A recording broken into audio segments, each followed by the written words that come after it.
You know, in order for us to secure some freedoms, we must be willing to sacrifice others, okay?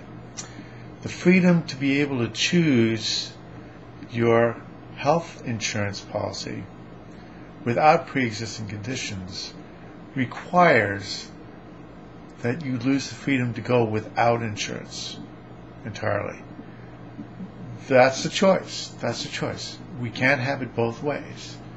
You know, if we had it both free to have insurance policy at all and with no pre-existing conditions, people would simply wait until they got sick before buying insurance, okay? That's unacceptable. Absolutely unacceptable. So we have a choice. We can't have it both ways. We either have to have compelled health insurance without pre-existing conditions, or we have to have it the way it is now, which means once you get sick, you're stuck with whatever policy you have. And, you know, if you lose it for any reason, you're sunk. I mean, of the two freedoms, which makes more sense to want to have? I think the answer is obvious. You know, hopefully there won't be many people going to jail on account of this.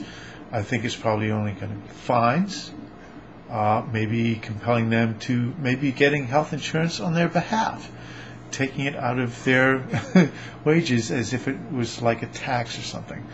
I'm sure there are lots of ways that this can be addressed without having to put people in prison. All right, that's obviously the extreme result, a possible extreme consequence if someone just refuses to cooperate entirely. All right, but I think there are other ways of accomplishing this.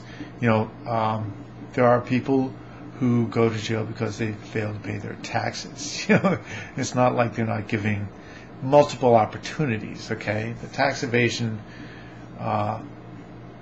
if you just flat out refuse to pay taxes, they will throw your ass in jail, okay? It's a last resort. It's not pretty. So, but the key thing I want you to consider is which freedom is more valuable. The freedom to go without health insurance, or the freedom to choose your health insurance regardless of your medical condition. I think for most people it's the latter. Okay? No, that's not to say there aren't problems, because there are problems whenever you force people to buy something. That's why we need a public option in order to keep insurance companies honest, instead of just throwing more consumers into the arms of the health insurance companies for them to fleece. All right, they need competition, which is why we need a public option. All right, but compelling them to get health insurance only makes sense if you want to get rid of pre-existing conditions. It's the only way it's going to work. Sorry. That's all. Bye.